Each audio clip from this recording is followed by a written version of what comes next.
Yo tenía 17 años en el verano de 1985, recién salido de la preparatoria, y conseguí lo que para mí era el trabajo más emocionante de la vida: formar parte del equipo técnico de un viejo teatro del estilo de Shakespeare. Era un edificio enorme, con más de un siglo encima, lleno de pasillos oscuros, escaleras estrechas y ese olor a madera vieja mezclado con polvo que parecía contar historias por sí solo.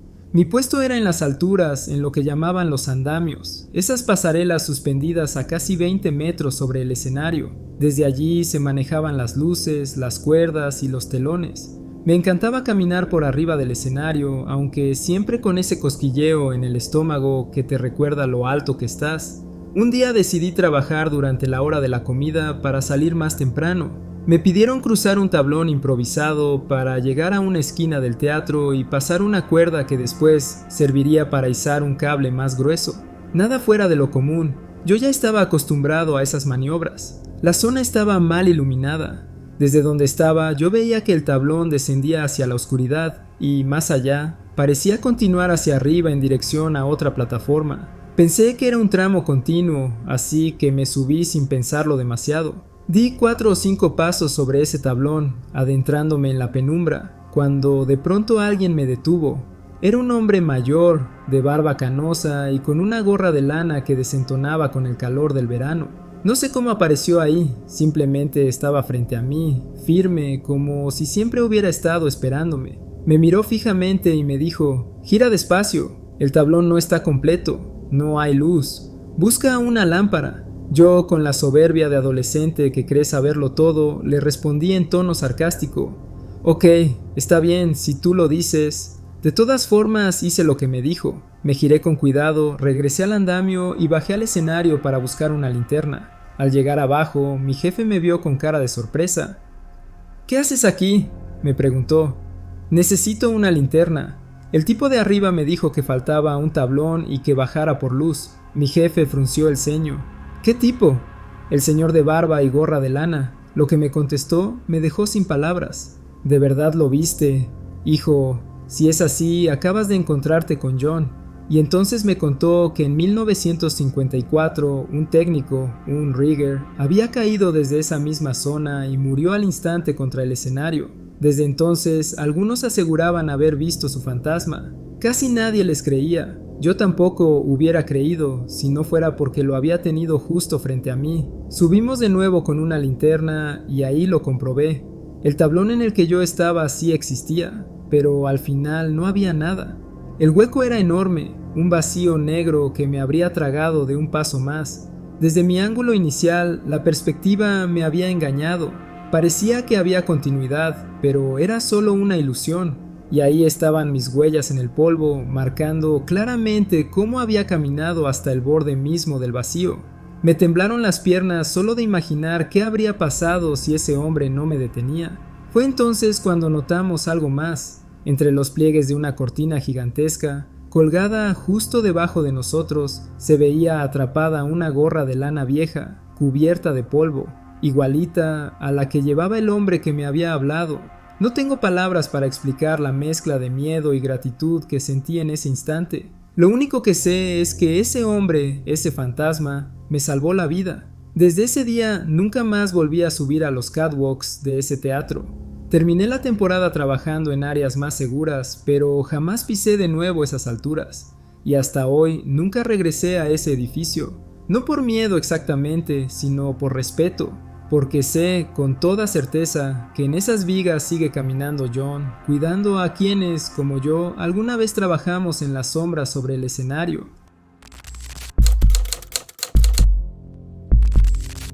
Hola, me llamo Rosario, tengo 51 años y soy de San Francisco del Rincón, Guanajuato. Lo que voy a contar es algo que me pasó una noche y que, hasta la fecha, no encuentro cómo explicarlo. Llevo una vida bastante ocupada. Tengo 2 trabajos. En la mañana estoy en una tienda de materiales de construcción y por las tardes, un par de veces a la semana, voy a limpiar la casa de uno de mis patrones. Los miércoles o jueves, según se acomode, me voy de allí casi a las 9:30 de la noche. Esa vez terminé como siempre, cansada, pero con mi gusto de caminar de regreso a casa, aunque fueran 45 minutos de trayecto. Mi casa está en la colonia El Llano y ya tengo mi ruta bien medida. Salgo por el Boulevard Aquiles Cerdán, luego agarro el Emiliano Zapata y finalmente me meto hacia la Morelos. Esa noche iba normal, con el cansancio encima, pero tranquila, pensando que en un ratito ya estaría en mi casa. De pronto, cuando iba a media cuadra del Boulevard Zapata, sentí raro, como si hubiera parpadeado fuerte, demasiado fuerte, al grado de sentirlo en todo el cuerpo. Cuando abrí los ojos ya no estaba donde debía, ahora estaba en la calle Carranza. Lo primero que pensé fue, ¿cómo llegué aquí? 2 calles de diferencia no parecen mucho, pero yo sé perfectamente el camino que llevaba, y no había forma de haberme movido así, de golpe. Seguí caminando tratando de ubicarme, pensando que quizá me había distraído, pero pronto las cosas se empezaron a poner más extrañas. Al llegar a una esquina, busqué las placas con los nombres de las calles, y todas decían Obregón. No importaba hacia dónde mirara, todas, absolutamente todas las esquinas estaban marcadas igual.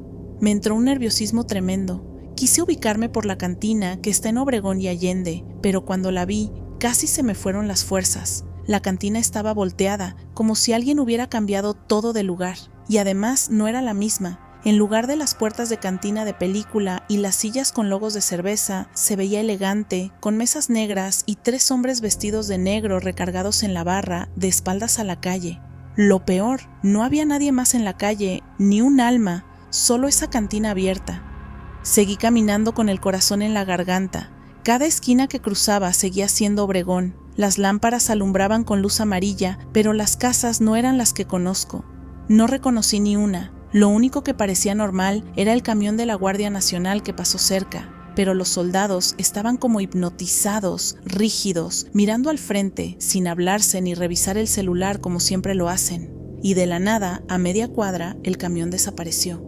Ya para entonces estaba asustada de verdad.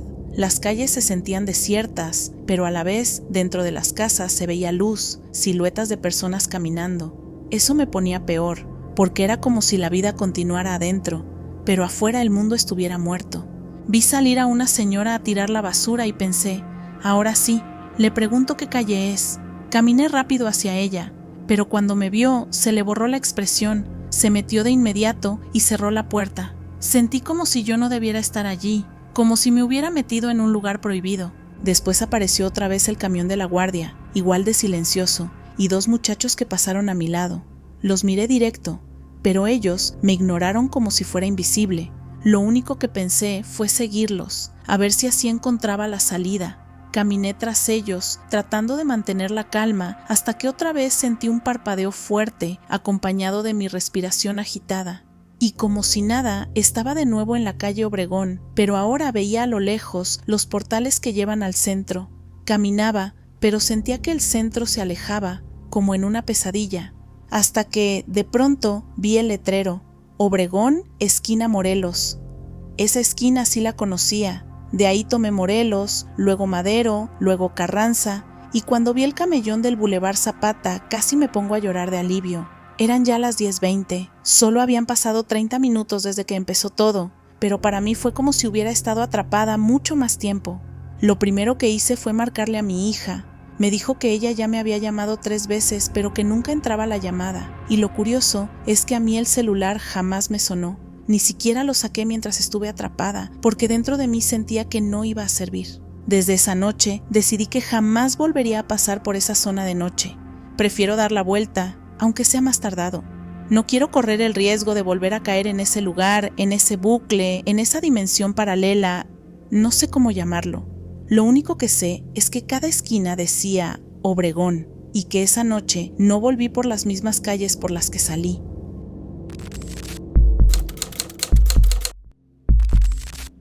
Nunca supe por qué ese recuerdo me acompaña desde que tengo memoria, como una película que se me queda pegada en la cabeza y se repite cada tanto, sin avisar. No es una anécdota borrosa de la infancia, es una escena completa, nítida y lo peor, sé con certeza que no me pertenece. Me veo chico, muy chico, con saco y corbata que me aprietan el cuello. No sé quién me vistió así, tal vez mis padres, tal vez otra mano que no reconozco. Estoy en un lugar que no debería existir para mí, una iglesia enorme, ceremonial, con vitrales altos por donde entra una luz tan clara que hace brillar las motas de polvo como si fueran estrellas. No huele a iglesia exactamente. Hay un aroma a perfume caro, a tabaco apagado y a madera encerada. La gente va de negro, hombres con trajes bien cortados y mujeres con vestidos elegantes. Todos forman un círculo grande en el centro del suelo de piedra y murmuran como en cámara lenta. En el medio de ese círculo hay una pareja mayor. Ellos bailan, despacio, con una elegancia que parece aprendida, como si el tiempo no les hubiera tocado. La música es de etiqueta, piano, cuerdas, y no puedo apartar la vista. A ratos me agacho para mirar entre las piernas de los adultos, intentando ver mejor la cara de la mujer, el brillo en los ojos del hombre, buscando algún rasgo que me diga por qué me tiene tan hipnotizado todo eso. Estoy fascinado y asustado a la vez. Siento que no debo estar ahí, pero algo me empuja a mirar. De repente el hombre se desploma. No hubo grito antes, ni un ruido seco. Simplemente se va a tierra como si sus piernas ya no le respondieran. No veo a nadie empujarlo. Nadie saca un arma, nadie tropieza con él. Cae y punto. En el mismo instante en que toca el suelo, la atmósfera cambia. Un grito agudo rompe la música. Las voces se vuelven olas. La gente empieza a correr en pánico, pero es curioso. Las mujeres retroceden, se cubren la boca, se alejan. Los hombres, en cambio, parecen correr hacia el hombre caído. Se empujan, se arremolinan, los zapatos sobre la piedra suenan como un tambor rápido. Yo me tambaleo entre la multitud. Recuerdo un movimiento brusco de pies y manos, un peso que pasa por encima de mí. Después algo frío contra la cara, la piedra, la capa de alguien y luego el silencio total. Cuando intento incorporarme, todo se apaga. La luz se vuelve polvo y se hunde en mi pecho como un plomo. Queda solo una oscuridad absoluta y un sonido lejano, como un tambor bajo que se mete en mi cabeza y la prensa. Eso es todo. Me despierto o vuelvo a mí, con la respiración acelerada, con la corbata apretándome el cuello en mi memoria, y sin saber por qué tengo la sensación de haber sido pisoteado, de que alguien me cargó encima. No sé qué pasó con el hombre. No tengo nombre ni rostro más allá de la silueta que vi caer. Nunca supe si murió, si sobrevivió, si lo sacaron en ambulancia o si lo envolvieron en un manto como en las películas antiguas. La imagen se queda en el vacío, el hombre cae, la gente grita y yo me desmayo. Punto final. He intentado darle sentido a eso. Cuando fui creciendo lo comenté de pasada. Tengo este recuerdo raro de niño, como si hubiera estado en una iglesia elegante y alguien cayó y me tragué la oscuridad. La gente sugiere explicaciones fáciles, un sueño muy real, una pesadilla vívida, una mezcla de películas que vi cuando pequeño. Pero yo no puedo aceptarlo tan fácil. La sensación de que la escena no es mía no me abandona. A veces, en la madrugada, cierro los ojos y veo de nuevo la música, la luz entrando por los vitrales y la cortina que se levanta con el movimiento de la gente. Veo las manos del hombre mayor antes de caer, quizá temblando, quizá pidiendo ayuda, y no logro oír su última palabra. Busqué pistas. Fui a iglesias antiguas a mirar vitrales y suelos de piedra. Me metí en archivos locales para ver si hubo un accidente público, una ceremonia que terminó mal. Pregunté a mis abuelos si alguna vez me llevaron a una fiesta rara de niño.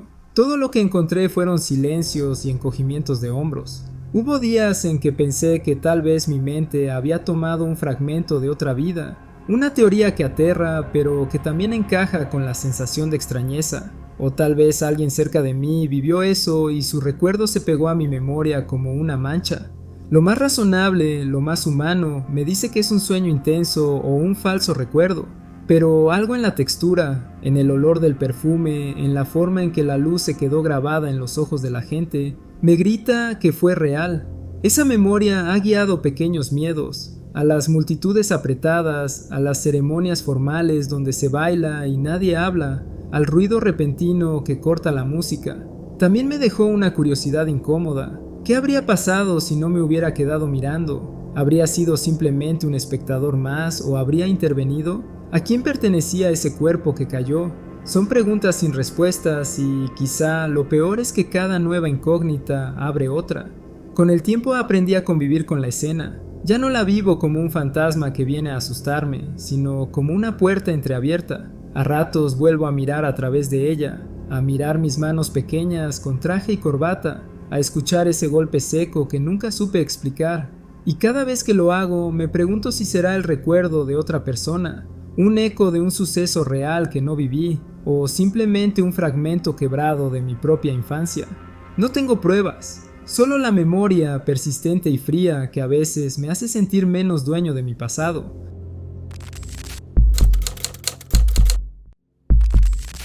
Me llamo Ana, prefiero no dar más datos, y esto fue sin duda lo más raro que me ha pasado en la vida. Todo empezó como una mañana cualquiera, el ruido del motor de la nevera, la luz entrando por la ventana y el olor a café que se pegaba en la casa. Me desperté confundida, con la boca reseca, y enseguida sentí algo. Había alguien acostado a mi lado, un hombre, no era mi novio. En segundos el corazón me empezó a latir como si hubiese corrido. Me incorporé de golpe y empecé a gritar: ¿Quién eres? ¿Qué haces aquí? Él pareció sorprendido, pero no asustado. Me miró con una expresión casi tierna y me dijo con voz baja: Amor, cálmate, ¿qué te pasa? ¿Estás bien? Y trató de abrazarme como quien consuela a alguien que despertó en mitad de la noche. Esa voz, esa calma, fue otra cosa que me terminó de descolocar. Miré la habitación con los ojos muy abiertos y todo era igual, pero distinto. Las proporciones, los objetos, el tono de las cosas. Había fotografías en la pared donde aparecía yo, pero junto a ese hombre.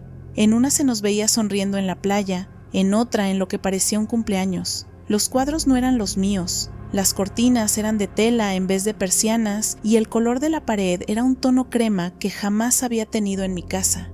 Los muebles tenían otros detalles, distintos cojines. Era mi cuarto, pero no, intenté pellizcarme, fuerte, convencida de que me estaba durmiendo o que alguien me drogó. No dolió lo suficiente para despertarme del todo. La sensación seguía siendo confusa y viscosa, como si algo mantuviera mis sentidos pegados. Sentí que me iba a volver loca. El hombre me abrazó otra vez con ternura y me dejó sentir en su mano una cadena con una cruz que llevaba al cuello. La toqué con las yemas de los dedos y sentí el frío del metal. Nunca antes la había visto, pero él la apretó contra mi pecho y me miró con una mezcla de alivio y miedo. Tranquila, mi vida, ya pasó, decía. Grité hasta quedarme sin voz. Le pregunté quién era, por qué estaba en mi cama, y él, con esa paciencia inexplicable, intentó convencerme. Cariño, tú dormiste mal anoche, yo te arropé, te puse a llorar en brazos, te calmé. Todo sonaba falso y real a la vez. Intenté moverme, buscar el teléfono, pero mi cuerpo se sentía pesado y torpe, como si mis músculos no respondieran. Me pellizqué otra vez y otra. No desperté. El hombre me besó la frente y en mi cabeza solo había pánico.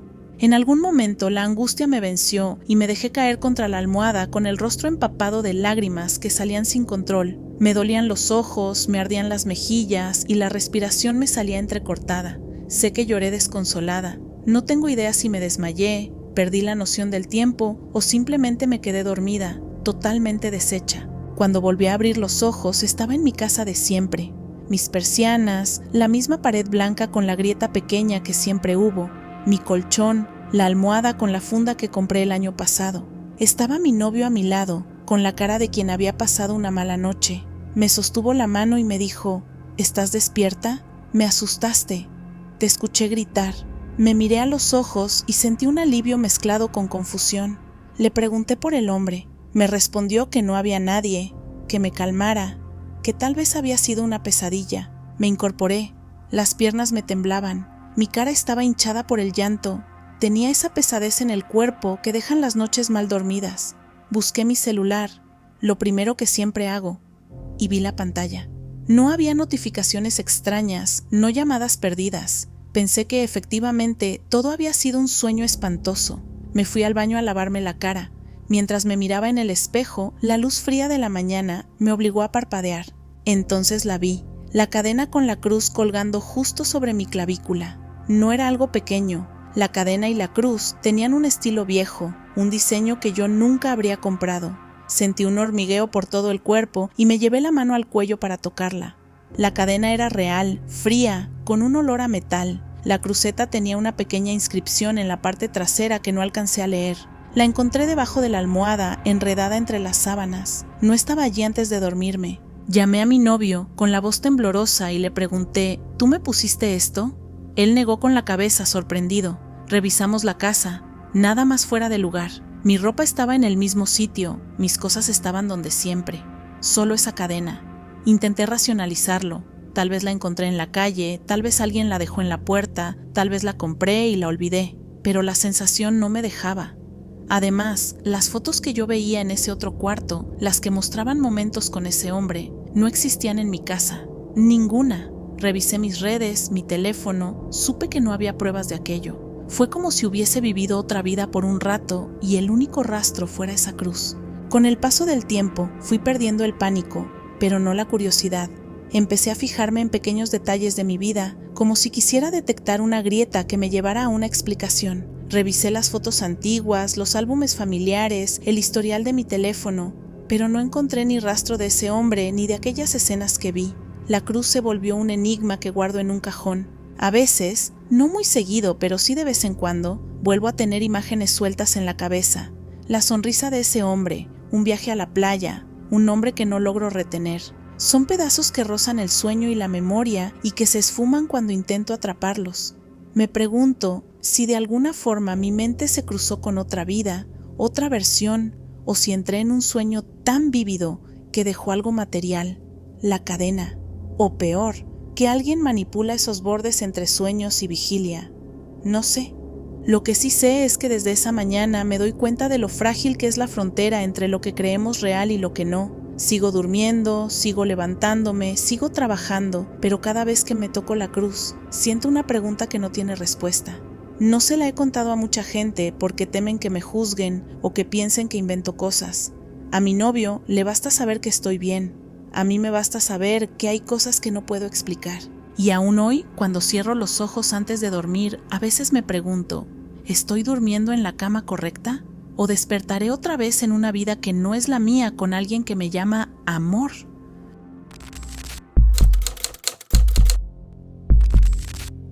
En 2005 yo tenía poco más de 20 años y vivía en San Francisco. Por entonces hacía seguido el viaje hacia Los Ángeles porque tenía allá a unos primos y también a mi novia de ese tiempo. Eran casi 400 millas de carretera y yo ya me sabía cada tramo de la autopista.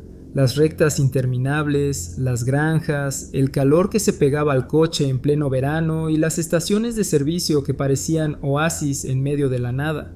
Ese día el plan era sencillo, salir temprano de San Francisco y llegar a Los Ángeles a media tarde, nada fuera de lo común. Tomé la autopista, puse música y llevaba el coche a unos 120 kilómetros por hora, como siempre, porque el tramo era aburrido y solitario. Ya iba más o menos a 275 millas de Los Ángeles, pasando la mitad del camino, cuando sucedió lo raro. De golpe, como si alguien hubiera bajado una cortina delante de mí, entré a un banco de niebla. No era la típica neblina ligera que a veces se levanta en el valle. Era tan espesa que parecía sólida, como si la niebla se pegara al parabrisas y envolviera el coche. Reduje la velocidad a 25 millas por hora. No podía ver más allá de unos pocos metros y la sensación era sofocante, como si me hubieran metido en una nube pesada y húmeda. Al principio pensé, genial, ahora el viaje me va a tardar el doble. Miré el reloj del tablero, 12:41. Seguí conduciendo, calculo unos 15 minutos y cuando volví a mirar, todavía eran las 12:41. Me molestó porque asumí que la humedad había arruinado el reloj digital del coche. Seguí avanzando. Lo raro fue que pasaba el tiempo. Yo lo sentía porque iba escuchando música y hasta escuché 2 CDs completos. Pero el marcador de gasolina no bajaba ni un milímetro. Eso me preocupó porque con la velocidad y el tramo recorrido ya debería haber necesitado cargar combustible. Le di unos golpes al tablero pensando que la aguja estaba atorada, pero nada. Lo más extraño era la sensación de que el tiempo se estiraba. Yo sabía que pasaban los minutos, incluso una hora o más, porque el cuerpo lo siente, la tensión en las manos al volante, la fatiga en los ojos. Sin embargo, todo seguía igual, niebla espesa, reloj fijo, aguja inmóvil. Era como conducir dentro de un túnel donde nada cambiaba. De pronto, después de lo que juraría fueron 2 horas, el coche dio un pequeño tirón, como si hubiera salido de un bache invisible. Y en ese instante, como si alguien hubiera apagado un switch, salí de la niebla. El sol pegaba fuerte, la carretera volvía a estar despejada, y la aguja de la gasolina se desplomó directo al vacío, literal. En un segundo pasó de medio tanque a vacío total. Tuve suerte. Justo en la siguiente salida había una gasolinera. Entré rápido, con el tanque seco, y me bajé con las piernas temblando. Lo primero que hice fue ir al baño para aclarar la cabeza, y al salir miré el reloj de pared de la tienda, 12:57. Apenas habían pasado 16 minutos desde que entré en la niebla. No lo podía creer. Yo había sentido al menos 2 horas de camino, había escuchado 2 discos enteros, y sin embargo los relojes, el de la tienda y ahora de nuevo el del coche, que mágicamente funcionaba otra vez, marcaban que solo había pasado un cuarto de hora. Le pregunté al encargado de la gasolinera si su reloj estaba en hora, y me dijo que sí, que acababan de ajustarlo con la radio. Entonces miré el mapa y caí en cuenta. Estaba justo afuera de Bakersfield. De alguna manera había recorrido unas 150 millas en lo que oficialmente fueron apenas 15 minutos. Esa fue la última vez que me atreví a contar los kilómetros entre San Francisco y Los Ángeles sin hacer paradas largas. Todavía hoy, cuando paso por ese tramo, me pongo nervioso, como si la carretera pudiera tragarse el tiempo de nuevo. Nunca supe qué fue, un fallo de la realidad, un salto extraño, un error en la percepción, o algo más grande que nunca voy a entender.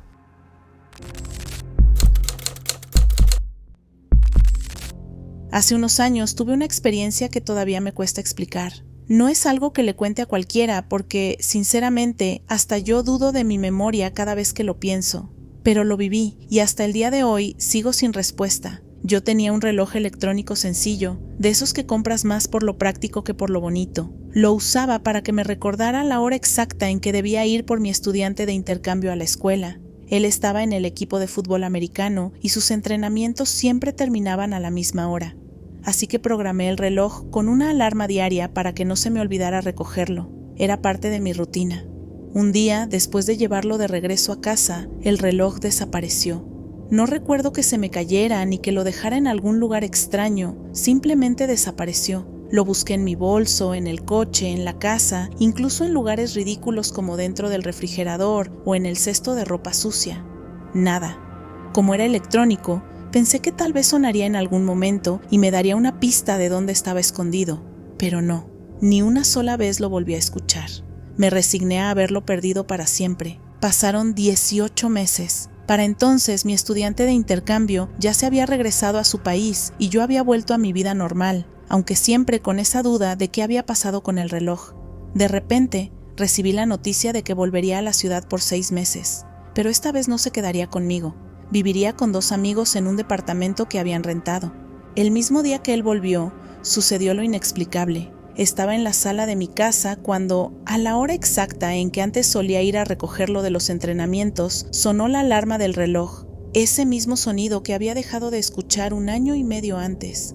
Al principio pensé que estaba confundida, que tal vez era otra cosa, pero no, era mi reloj. Reconocí ese pitido metálico y repetitivo, idéntico. El sonido provenía de la sala. Busqué detrás de los cojines del sillón, debajo de las alfombras, dentro de los cajones, hasta quité la tapa de los zócalos por si se había colado por ahí. Revisé absolutamente todo, incluso lugares absurdos. No había reloj. El sonido se detenía y al día siguiente, a la misma hora, volvía a sonar. Y así fue durante los 6 meses que el chico estuvo de regreso en la ciudad. A la misma hora de antes, la alarma sonaba en mi sala sin que yo pudiera encontrar el origen. Revisé cables, aparatos electrónicos, hasta pensé que mi mente me estaba jugando una broma auditiva. Pero no era imaginación. Varios días tuve visitas en casa y ellas también lo escucharon. El reloj estaba allí, sonando, pero invisible. El día que él se fue otra vez, la alarma dejó de sonar, como si todo hubiera estado conectado a su presencia en la ciudad. No volvió a escucharse jamás. Y lo más extraño es que nunca encontré el reloj. No estaba escondido en algún rincón ni mucho menos. Simplemente había desaparecido y reaparecía solo en forma de sonido. Hasta hoy no tengo explicación. ¿Fue una coincidencia demasiado precisa? ¿Una especie de recuerdo sonoro ligado a mi rutina con él? ¿O el reloj, de alguna manera, estaba apareciendo y desapareciendo en otra dimensión solo para volver cuando él estaba cerca? Lo único que sé es que durante esos 6 meses, cada día a la misma hora, mi sala se llenaba con ese pitido insistente que me recordaba que tenía que ir por él, como si algo o alguien no quisiera que esa parte de mi vida terminara del todo. Y recuerden que si tienen una historia que compartir, nos la pueden enviar a la dirección de correo electrónico que aparece en la descripción del video, encuentrostenebrososinbox@gmail.com. El multiverso está lleno de secretos y apenas hemos comenzado a descubrirlos. Nos vemos en el siguiente universo.